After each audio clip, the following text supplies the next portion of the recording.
जग जननी भवानी, संग सती जग जननी, पूजे ऋषि अखिलेश्वर जानी, पूजे ऋषि अखिलेश्वर जानी।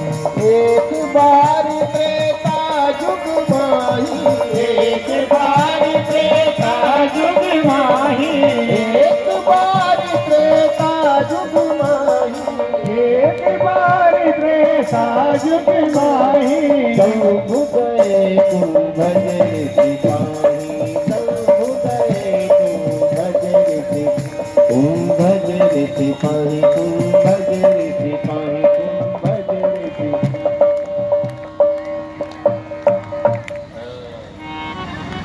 भगवान शंकर मैया सती को साथ में लेकर कथा सुनने के लिए जा रहे हैं। कोई धार्मिक काम करो तो अकेले नहीं करना चाहिए, पति पत्नी साथ में बैठकर। अब यहाँ हरियाणा में तो चलन नहीं है, मेरे उधर अयोध्या साइड में अगर कोई घर में पूजा हवन हो तो पति पत्नी दोनों बैठते हैं, पंडित जी गठजोड़ा करवा देते हैं। यहाँ तो नहीं है नियम, मैंने कई जगह देखा है, बिना गठजोड़े के पूजा नहीं होनी चाहिए। आपने टीवी में भी देखा होगा, जब राम जी यज्ञ कर रहे थे, सोने की सीता बनाई, उसमें भी गठजोड़ा किया था।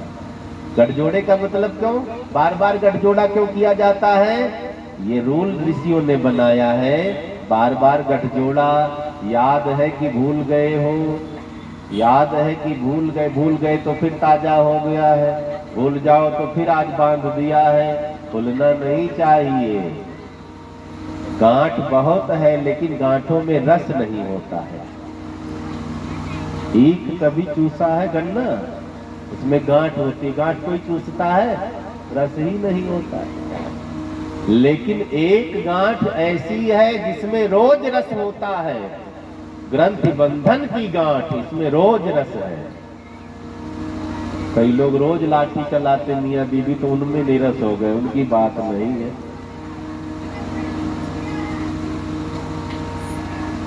लेकिन ग्रंथि बंधन की गांठ अगर हम सोचे तो रोज रस है इसमें। प्रसन्न रहो पति पत्नी, रोज रस है।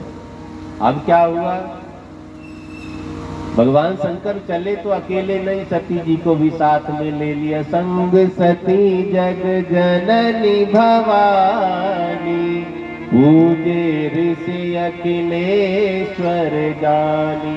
भगवान शंकर जगत गुरु है, सबको उपदेश दिया है, कोई धार्मिक काम करो तो अकेले नहीं। अब हम आप देखते हैं, अगर माताएं कथा सुनना बंद कर दे तो हम लोग रिटायर हो जाएंगे, पक्का है। पुरुषों को तो टाइम नहीं है, संडे को बैठे पत्ता खेलते रहेंगे, चलो कथा में 10 मिनट चले, ना ना महाराज पत्ता छूट जाएगा। बीबी जा रही है,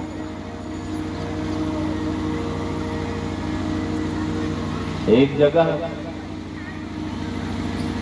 बड़ा धार्मिक परिवार था, सेठानी ने पति से कहा कल पूर्णिमा है, मैंने पंडित जी को बुलाया है, आजकल दुकान पर नहीं जाना, सत्यनारायण भगवान की पूजा है घर में। पति ने हाँ कर लिया, चिंता न करो कल मैं दुकान ही नहीं खोलूंगा। अब सुबह जब पंडित जी आ गए, ये फटाफट तैयार हो गए। पत्नी ने कहा पंडित जी आ गए, कथा तो सुन लो, आज तो मुझे मरने की फुर्सत नहीं, जाने तो बड़ा इमरजेंसी मीटिंग है, जाऊंगा नहीं तो काम गड़बड़ हो जाएगा। पंडित जी ने कहा बेटा बैठो, गठजोड़ा करवाना पड़ेगा। अपनी रुमाल पैंट से निकाली, जेब से दे दिया, पंडित जी इसी में जोड़ देना, मैं जा रहा हूँ। कथा तो हो गई रुमाल में गठजोड़ा करके। अब पत्नी को खुश करना सोचा, पत्नी नाराज हो गई होगी, तो जब लौटे शाम को दुकान से, नई नई फिल्म लगी हुई थी पिक्चर हॉल में। अब तो मोबाइल चल गया, नहीं पिक्चर हॉल का बड़ा महत्व होता था। पत्नी को खुश करने के लिए 2 टिकट बुक करवा करके लाए, एडवांस बुकिंग करवाई है। अब गेट पर पहुंचे, अजी सुनती हो? सेठानी ने कहा हाँ जी बताओ। नई नई फिल्म लगी है, टिकट बुक करवा के लाया हूँ, दोनों साथ में चलेंगे देखेंगे। पत्नी ने कहा मौका तो मिल गया है, बताऊंगी अभी। पत्नी ने कहा कब का टिकट है? आज 9 से 12 का है रात में। पत्नी ने कहा अब तो मुझे मरने की फुर्सत नहीं। पति ने डांटा टिकट लेकर आया हूँ, पैसा बर्बाद हो जाएगा।